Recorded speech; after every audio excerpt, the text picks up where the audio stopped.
ತಂದೆ ತಾಯಿ ವಿಶ್ವಕ್ಕೆ ಸಮ. ಒಮ್ಮೆ ಪಾರ್ವತಿಯು ಕೆಲವು ದೈವಿಕ ರೊಟ್ಟಿಗಳನ್ನು ಮಾಡಿದ್ದಳು. ಆ ಅಕ್ಕಿ ರೊಟ್ಟಿಗಳ ಬರೀ ವಾಸನೆ ಯಾರನ್ನು ಅಮರನನ್ನಾಗಿಸುವುದಾಗಿತ್ತು. ಇನ್ನು ಅದನ್ನು ತಿಂದರೆ ಆ ವ್ಯಕ್ತಿ ಅತೀವ ಶಕ್ತಿಗಳನ್ನು ಗಳಿಸಿ ವಿಶ್ವದಲ್ಲೇ ಅತ್ಯಂತ ಶಕ್ತನಾಗುವುದಾಗಿತ್ತು. ಕಾರ್ತಿಕೇಯನಿಗೆ ಇದು ತಿಳಿದು ಬಂದು ತಾಯಿಯನ್ನು ತನಗೆ ಒಂದು ತುಂಡು ಕೊಡು ಎಂದು ಕೇಳಿದನು. ಆದರೆ ಪಾರ್ವತಿ ನಿರಾಕರಿಸಿ ಈ ಅಕ್ಕಿ ರೊಟ್ಟಿಗಳ ತುಂಬ ಅರ್ಹರು ಮತ್ತು ಯೋಗ್ಯರು ಮಾತ್ರ ತಿನ್ನಬಲ್ಲರು ಎಂದು ಹೇಳಿದಳು.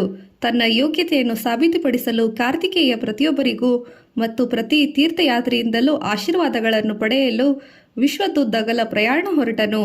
ಹೀಗೆ ಮಾಡುವುದರಿಂದ ಅದು ಅವನನ್ನು ಅತ್ಯಂತ ಯೋಗ್ಯವೆನಿಸುತ್ತದೆ ಎಂದು ಆಲೋಚಿಸಿದನು. ಅವನು ತನ್ನ ನವಿಲನ್ನೇರಿ ಹಾರಿದನು. ಗಣೇಶ ಇಡೀ ದೃಶ್ಯವನ್ನು ನೋಡಿದನು. ತನ್ನ ತಂದೆ ತಾಯಿ ಇಡೀ ವಿಶ್ವಕ್ಕಿಂತ ಏನು ಕಡಿಮೆ ಇಲ್ಲ ಎಂದು ಆಲೋಚಿಸಿ ಎದ್ದು ನಿಂತು ಶಿವ ಪಾರ್ವತಿಯರ ಮುಂದೆ ತಲೆಬಾಗಿ ನಮಸ್ಕರಿಸಿ ಪೂಜಿಸಿದನು. ಗಣೇಶನ ಸಮಚಿತ್ತತೆಯಿಂದ ಹರ್ಷಗೊಂಡು ಪಾರ್ವತಿ ಅಕ್ಕಿ ರೊಟ್ಟಿಗಳನ್ನು ಗಣೇಶನಿಗೆ ಕೊಟ್ಟಳು. ಮೊದಲು ಯಾರು ಮದುವೆಯಾಗುವುದು ಕಾಲ ನಿಲ್ಲದು, ನಿಜವಾಗಿ ಶೀಘ್ರವಾಗಿ ಕಳೆಯಿತು. ಗಣೇಶ ಮತ್ತು ಕಾರ್ತಿಕೇಯ ಇಬ್ಬರೂ ಬೆಳೆದರು. ಈಗ ಶಿವಪಾರ್ವತಿಯರಿಗೆ ಗಣೇಶ ಮತ್ತು ಕಾರ್ತಿಕೇಯರ ಇಬ್ಬರ ಮದುವೆ ಬಗ್ಗೆ ಕಾಳಜಿ ಉಂಟಾಯಿತು. ಆದರೆ ಮೊದಲು ಯಾರು ಮದುವೆಯಾಗಬೇಕು? ಇಬ್ಬರು ಗಂಡು ಮಕ್ಕಳು ಅವರಿಗೆ ಪ್ರಿಯರೇ. ಆದುದರಿಂದ ಅವರು ಅವರ ಅಭಿಪ್ರಾಯವನ್ನು ತಿಳಿಯಲು ತಮ್ಮ ಮಕ್ಕಳ ಬಳಿ ಹೋದರು. ಆದರೆ ಅವರ ಅಭಿಪ್ರಾಯ ಒಂದು ವಾದಕ್ಕಿಳಿದಿತು. ನಾನು ನಿನಗಿಂತ ಹಿರಿಯ ಹಾಗೂ ಚೆನ್ನಾಗಿ ಕಾಣುತ್ತೇನೆ, ನಾನು ಮೊದಲು ಮದುವೆ ಆಗುತ್ತೇನೆ ಎಂದು ಕಾರ್ತಿಕೇಯ. ಸುಂದರವಾಗಿದ್ದರೆ ಅದು ನಿನ್ನನ್ನು ಸೂಕ್ತವರನನ್ನಾಗಿ ಮಾಡದು, ಬುದ್ಧಿವಂತನಾಗಿರಬೇಕು. ನಾನು ನಿನಗಿಂತ ಬುದ್ಧಿವಂತ, ಅದೇ ನನ್ನನ್ನು ನಿನಗಿಂತ ಹೆಚ್ಚು ಅರ್ಹನನ್ನಾಗಿ ಮಾಡುತ್ತದೆ ಎಂದು ಗಣೇಶ ಉತ್ತರಿಸಿದ. ಶಿವ ಒಂದು ಪರಿವಾರದೊಂದಿಗೆ ಬಂದು ಇಬ್ಬರು ಒಂದು ಸವಾಲಿನಲ್ಲಿ ಸ್ಪರ್ಧಿಸಲಿ ಎಂದು ಹೇಳಿದನು. ಮತ್ತೆ ಮಾತನಾಡಿ ಸವಾಲಿನಿಂದ ಇಬ್ಬರೂ ವಿಶ್ವವನ್ನು 3 ಬಾರಿ ಸುತ್ತಿ ಬರಬೇಕು. ಯಾರು ಮೊದಲು ಬರುವರೋ ಅವರು ಈ ಸವಾಲನ್ನು ಗೆಲ್ಲುತ್ತಾರೆ ಎಂದು ಹೇಳಿದನು. ಕಾರ್ತಿಕೇಯ ಹರ್ಷಗೊಂಡನು. ತಾನು ವೇಗಿಯಾಗಿರುವುದರಿಂದ ಖಂಡಿತವಾಗಿ ಗಣೇಶ ನನಗೆ ಸೋಲುತ್ತಾನೆ ಎಂದುಕೊಂಡನು. ಗಣೇಶ ಒಂದು ಪಾಠ ಕಲಿತ. ಸವಾಲು ಕೇಳಿಸಿಕೊಂಡ ನಂತರ ಕಾರ್ತಿಕೇಯ ಶೀಘ್ರ ನವಿಲನ್ನೇರಿ ಹಾರಿದನು. ಇತ್ತ ಗಣೇಶ ತನ್ನ ವಾಹನ ಸಣ್ಣದು ಮತ್ತು ಹಾರುವ ನವಿಲನ್ನು ಸೋಲಿಸುವಷ್ಟು ವೇಗವುಳ್ಳದಲ್ಲ ಎಂದು ಆಲೋಚಿಸಿದನು. ಬಳಿಕ ಅವನು ನಾನು ಮೂಷಿಕ ವಾಹನ ಸವಾರಿ ಮಾಡಿದರೆ ನಾನು ಈ ಸವಾಲನ್ನು ಕಳೆದುಕೊಳ್ಳಬಹುದು, ನನಗೆ ಆದಷ್ಟು ಬೇಗ ಉತ್ತಮ ವಾಹನ ಬೇಕು ಎಂದು ಆಲೋಚಿಸಿದನು. ಇದ್ದಕ್ಕಿದ್ದಂತೆ ಅವನಿಗೆ ಒಂದು ಕಲ್ಪನೆ ಮೂಡಿತು. ಅವನು ತನ್ನ ಬಾಲ್ಯಕಾಲದ ಒಂದು ಸಂಗತಿ ನೆನಪು ಮಾಡಿಕೊಂಡು ಮುಗುಳ್ನಕ್ಕನು. ಒಮ್ಮೆ ಅವನು ಒಂದು ಬೆಕ್ಕು ಅದು ತನ್ನ ಇಲಿಯನ್ನು ಬೇಟೆಯಾಡುತ್ತಿದ್ದನ್ನು ಕಂಡು ಹೊಡೆದಾಡಿದನು. ಹಾಗೆ ಹೊಡೆದಾಗ ಬೆಕ್ಕನ್ನು ಒಂದು ಬಂಡೆಯ ಮೇಲೆ ಎಸೆದನು. ಆದರೆ ಅವನು ಮನೆಗೆ ಮರಳಿದಾಗ ಅವನ ತಾಯಿ ಪಾರ್ವತಿ ಭಾರಿ ಮೂಗೆಟ್ಟಿಕೊಳ್ಳುತ್ತಾ ಕಂಡನು.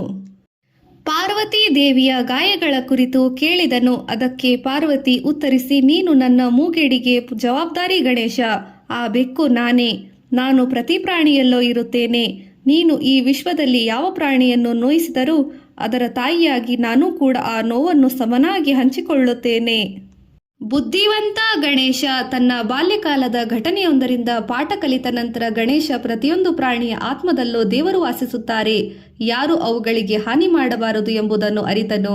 ಈ ಪಾಠದಿಂದ ಆಗಷ್ಟೇ ಎದುರಿಸಿದ ಸವಾಲಿಗೆ ಪರಿಹಾರ ಕಂಡುಕೊಂಡನು. ಅದೇ ಅವನಿಗೂ ಕಾರ್ತಿಕೇಯ ನಡುವಿನ ಪಂದ್ಯ. ಅವನು ಬೇಗ ಕೈಲಾಸ ಪರ್ವತಕ್ಕೆ ಮರಳಿ ತನ್ನ ತಂದೆ ತಾಯಿರ ಮುಂದೆ ತಲೆಬಾಗಿದನು.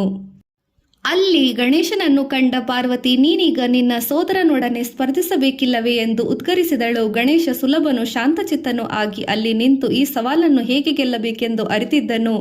ಅವನು ತನ್ನ ತಂದೆ ತಾಯಿರ ಪಾದಗಳನ್ನು ನಯವಾಗಿ ಸ್ಪರ್ಶಿಸಿ ಅವರ ಸುತ್ತ 3 ಸುತ್ತು ಸುತ್ತಿದನು. ಶಿವ ಮತ್ತು ಪಾರ್ವತಿಯರ ಸವಾಲಿನತ್ತ ಗಣೇಶನ ಬುದ್ಧಿವಂತಿಕೆ ನಡೆ ಅರ್ಥ ಮಾಡಿಕೊಂಡರು.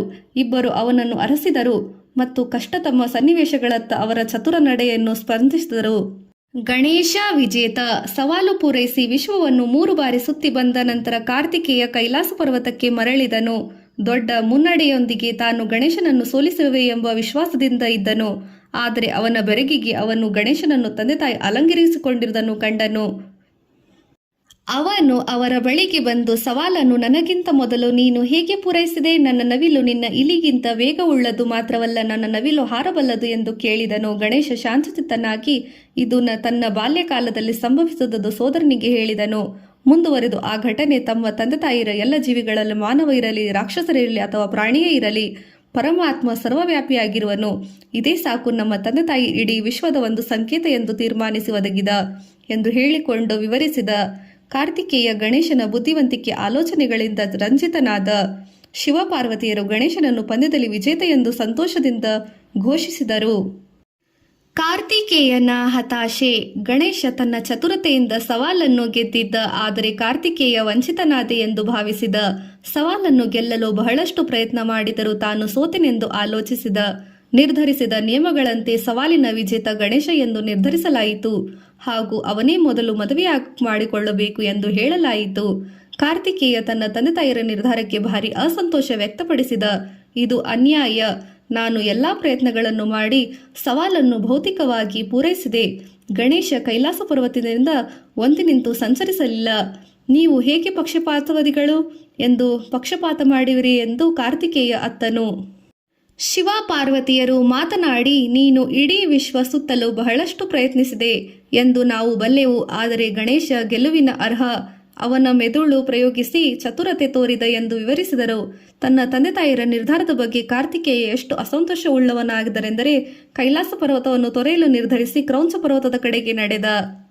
ರಿದ್ಧಿ ಮತ್ತು ಸಿದ್ಧಿ ಗಣೇಶನ ವಧುಗಳು. ಗಣೇಶನ ಸವಾಲನ್ನು ಗೆದ್ದಿದ್ದರೂ ಯಾವುದೇ ಸೂಕ್ತ ವಧುವನ್ನು ಕಂಡುಕೊಳ್ಳಲು ಅವನು ಅಸಮರ್ಥನಾಗಿದ್ದನು. ಇದಕ್ಕೆ ಮುಖ್ಯ ಕಾರಣ ಅವನ ಆನೆ ತಲೆ.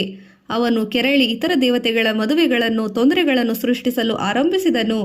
ಅವನು ತನ್ನೆಲ್ಲ ಇಲಿಗಳನ್ನು ಸ್ವರ್ಗದತ್ತ ತಗ್ಗಿದನು. ದಗಲದಲ್ಲಿ ಕಳುಹಿಸಿ ಯಾವುದೇ ದೇವತೆಯ ಮದುವೆ ಮೆರವಣಿಗೆ ಹಾನಿಯಾಗುವಂತೆ ಮಾರ್ಗಗಳಲ್ಲಿ ಹಳ್ಳಗಳನ್ನು ಅಗೆಯಲು ಹೇಳಿದ. ಇದು ಸ್ವರ್ಗಾಪುರ ಒಂದು ವಿಪತ್ತನ್ನು ಸೃಷ್ಟಿಸಿತು. ದೇವತೆಗಳು ತುಂಬ ಚಿಂತೆಗೊಳಗಾದರು. ಹಾಗಾಗಿ ಅವರೆಲ್ಲ ನೆರವಿಗಾಗಿ ಬ್ರಹ್ಮನ ಮೊರೆ ಹೊಕ್ಕರು. ಅವರ ಸಮಸ್ಯೆಗಳಿಗೆ ಪರಿಹಾರವಾಗಿ ಬ್ರಹ್ಮ ಇಬ್ಬರು ಸುಂದರ ಹೆಣ್ಣು ಮಕ್ಕಳನ್ನು ಸೃಷ್ಟಿಸಿದನು. ಅವರೇ ರಿದ್ಧಿ, ಸಿರಿ ಮತ್ತು ಸಿದ್ಧಿ ಮತಿ. ಬಳಿಕ ಆ ಇಬ್ಬರನ್ನು ಗಣೇಶನಿಗೆ ಮದುವೆ ಮಾಡಲಾಯಿತು. ಕಡೆಗೆ ಗಣೇಶ ಶಾಂತನಾಗಿ ತನ್ನ ಎಲ್ಲ ಇಲಿಗಳನ್ನು ಹಳ್ಳಗಳನ್ನು ತೋಡುವುದು ನಿಲ್ಲಿಸಲು ಹೇಳಿದನು. ಗಣೇಶನಿಗೆ 3 ಮಕ್ಕಳು ಆದರೂ 2 ಗಂಡು ಮಕ್ಕಳು, ಶುಭ ಮಂಗಳಕರ ಮತ್ತು ಲಾಭ. ಒಬ್ಬಳು ಹೆಣ್ಣು ಮಗಳು, ಸಂತೋಷಿ, ತೃಪ್ತಿ. ಗಣೇಶ ಮತ್ತು ಪರಶುರಾಮ ಭಗವಾನ್ ಶಿವನ ಒಬ್ಬ ಅಕ್ಕರೆಯ ಭಕ್ತ.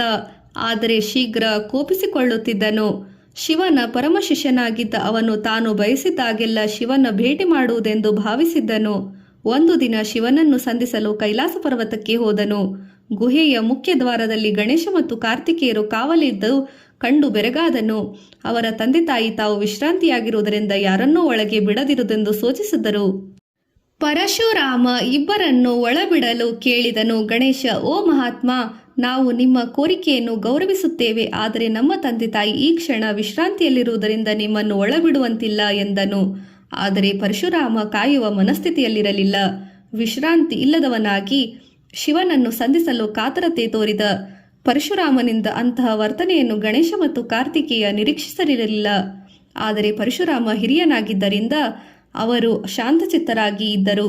ಅವರು ಪರಶುರಾಮನನ್ನು ನಯವಾಗಿ ಅಲ್ಲಿಂದ ಬಿಡಲು ಕೇಳಿಕೊಂಡರು. ಆದರೆ ಪರಶುರಾಮ ಅದನ್ನು ಅವಮಾನ ಎಂದು ತಿಳಿದು ಆವೇಶ ಹೊಂದಿದನು.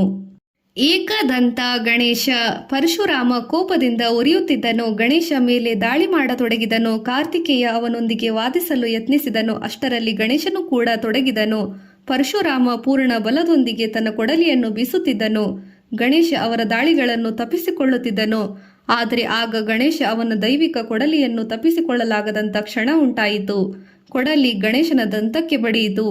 ಗಣೇಶನ ಮುರಿದ ಎಡದಂತ ನೆಲದ ಮೇಲೆ ಬಿತ್ತು. ಅವನು ನೋವಿನಿಂದ ಅತ್ತನು. ಪಾರ್ವತಿ ಕಿರಿಚಾಟ ಕೇಳಿ ಗುಹೆಯಾಚೆ ಓಡಿ ಬಂದಳು. ಅವಳು ಗಣೇಶನ ನರಳಾಟ ನೋಡಿ ಪರಶುರಾಮನತ್ತ ಉಗ್ರಳಾದಳು. ಶಿವನು ಗುಹೆ ಹೊರಗೆ ಬಂದನು. ಪರಶುರಾಮನಿಗೆ ತನ್ನ ತಪ್ಪಿನ ಅರಿವಾಗಿ ಕ್ಷಮೆ ಕೇಳಿದನು. ದಯಾಳು ಗಣೇಶ ಅವನನ್ನು ಕ್ಷಮಿಸಿದನು. ಪರಶುರಾಮ ಗಣೇಶನಿಗೆ ಆಶೀರ್ವದಿಸಿದ. ಇಂದಿನಿಂದ ನೀನು ಏಕದಂತ ಎಂದು ಕರೆಯಲ್ಪಡುವ ಮತ್ತು ನಿನ್ನ ಮುರಿದ ದಂತ ಮಹಾಭಾರತದ ಕಾವ್ಯ ಬರೆಯಲು ಉಪಯೋಗಕ್ಕೆ ಬರುತ್ತದೆ ಎಂದು ಹೇಳಿದನು. ಗಣೇಶ ಮತ್ತು ಸುದರ್ಶನ ಚಕ್ರ. ಒಮ್ಮೆ ವಿಷ್ಣುವಿಗೆ ಶಿವನೊಂದಿಗೆ ಯಾವುದೇ ಒಂದು ತುರ್ತು ಕೆಲಸವಿತ್ತು. ಹಾಗಾಗಿ ಅವನು ಕೈಲಾಸ ಪರ್ವತಕ್ಕೆ ಹೊರಟು ಬಂದನು. ಪ್ರವೇಶಿಸುವ ಮೊದಲು ಒಂದು ದೈವಿಕ ಸುದರ್ಶನ ಚಕ್ರವನ್ನು ಅಲ್ಲಿ ಗುಹೆಯ ಒಂದು ಸುರಕ್ಷಿತ ಸ್ಥಳದಲ್ಲಿ ಇರಿಸಿದನು. ಮತ್ತೆ ಗುಹೆಯಿಂದ ವಿಷ್ಣು ಹೊರಬಂದಾಗ ಅವನ ಚಕ್ರ ಕಾಣಿಸದೆ ದಿಗ್ಭ್ರಮೆಗೊಂಡನು. ಅಲ್ಲೆಲ್ಲ ಹುಡುಕಿದರೂ ಚಕ್ರ ಕಂಡುಬರಲಿಲ್ಲ. ಬಳಿಕ ಅವನು ತನ್ನ ಕಣ್ಣುಗಳನ್ನು ಉಜ್ಜಿ ತನ್ನ ದೈವಿಕ ಶಕ್ತಿಗಳಿಂದ ಚಕ್ರವನ್ನು ಬೇರೆ ಯಾರೂ ಅಲ್ಲದೆ ಗಣೇಶ ನುಂಗಿ ಹಾಕಿದ್ದ ಕೊಂಡನು ಎಂದು ತಿಳಿದನು. ಅವನು ಗಣೇಶನನ್ನು ಪ್ರಾರ್ಥಿಸತೊಡಗಿದನು. ಆದರೆ ಗಣೇಶ ಅಷ್ಟು ಸುಲಭವಾಗಿ ಒಲಿಯಲಿಲ್ಲ. ವಿಷ್ಣುವಿಗೆ ಒಂದು ಯೋಚನೆ ಹೊಳೆಯಿತು. ಅವನು ತನ್ನ ಕಿವಿ ಎಲುಬುಗಳನ್ನು ತೊಳೆದುಕೊಂಡು ಅಡ್ಡಗಟ್ಟಿ ಬಾಗಿದನು. ಗಣೇಶ ವಿಷ್ಣುವಿನ ಈ ತಮಾಷೆ ಭಂಗಿ ನೋಡಿ ನಗಲಾರಂಭಿಸಿದನು. ಉಶ್ಚಕ್ರ ಗಣೇಶನ ಬಾಯಿಂದ ಹಾರಿ ಹೊರಬಂತು. ವಿಷ್ಣುವಿನ ಕೈ ಸೇರಿತು. ಇದಾದ ನಂತರ ಬಾಗಿ ಬೆನ್ನು ಹಿಗ್ಗಿಸಿ ಅಡ್ಡಗಟ್ಟಿದ ಕೈಗಳೊಂದಿಗೆ ಕಿವಿ ಎಲುಬುಗಳನ್ನು ಹಿಡಿದಿರುವುದು ಗಣೇಶನ ಆರಾಧಿಸುವ ಒಂದು ರೀತಿಯಾಯಿತು. ಗಣೇಶನ ಕೋಪ ತೆಂಗಿನಕಾಯಿ ಮೇಲೆ. ಒಂದು ದಿನ ಶಿವ ಮತ್ತು ಪಾರ್ವತಿಯರು ಒಂದು ಬೇಸರವಾದ ವಾದಕ್ಕಿಳಿದಿದ್ದರು. ಆ ಕ್ಷಣದ ತಾಪದಿಂದ ಸಿಟ್ಟಿಗೆದ್ದ ಶಿವ ಮತ್ತೊಮ್ಮೆ ಗಣೇಶನ ತಲೆ ಕಡಿದನು. ಆದರೂ ಕೆಲವು ಗಳಿಗೆಯಲ್ಲಿ ತನ್ನ ತಪ್ಪಿನ ಅರಿವಾಗಿ ಕೆಲವು ದೈವಿಕ ಮಂತ್ರಗಳನ್ನು ಉಸುರಿ ಹಾಗೂ ಪವಿತ್ರ ಗಂಗಾ ನದಿ ನೀರನ್ನು ಅವನ ಮೇಲೆ ಸಿಂಪಡಿಸಿ ಗಣೇಶನ ತಲೆಯನ್ನು ಮತ್ತೆ ಕೂರಿಸಿದನು. ಗಣೇಶನಿಗೆ ಜೀವ ಮರಳಿ ಬಂದಿತು. ಆದರೆ ಈ ಬಾರಿ ಅವನು ಪ್ರತಿಕಾರ ಭಾವದಿಂದ ಉರಿಯುತ್ತಿದ್ದನು. 2 ಬಾರಿ ಶಿವ ಅವನ ತಲೆ ತೆಗೆದಿದ್ದನು. ಆದುದರಿಂದ ಶಿವನ ತಲೆಯನ್ನು ಕತ್ತರಿಸಲು ಒಂದು ಪ್ರತಿಜ್ಞೆ ಮಾಡಿದನು. ಈ ಸುದ್ದಿ ಇಡೀ ಸ್ವರ್ಗವನ್ನು ನಡುಗಿಸಿತು. ಭೀತಿ ಹೊಂದಿದ ದೇವತೆಗಳು ಪರಿಹಾರಕ್ಕಾಗಿ ಒಂದು ಕಡೆ ಸೇರಿದರು. ಅವರಲ್ಲಿ ಒಬ್ಬನಿಗೆ ಒಂದು ಕಲ್ಪನೆ ಮೂಡಿತು. ಅವರು 3 ಗುರುತುಗಳುಳ್ಳ ಒಂದು ತೆಂಗಿನಕಾಯಿ ಕಂಡರು. ಆ ಗುರುತುಗಳು ಶಿವನ 3 ಕಣ್ಣುಗಳಂತೆ ಕಾಣುತ್ತಿದ್ದವು. ಅವರು ಕೂಡಲೇ ಆ ಕಾಯನ್ನು ಗಣೇಶನಿಗೆ ಕೊಟ್ಟರು. ಸಿಟ್ಟಿಗೆದ್ದ ಗಣೇಶ ಒಂದೇ ಹೊಡೆತಕ್ಕೆ ಕಾಯಿ ಒಡೆದು ಹಾಕಿದನು. ಇದು ಗಣೇಶನ ಪ್ರತಿಜ್ಞೆಯನ್ನು ಪೂರೈಸಲು ಶಾಂತಗೊಳಿಸಲು ಮುಂದೆ ಒಂದು ಆಚರಣೆಯಾಯಿತು.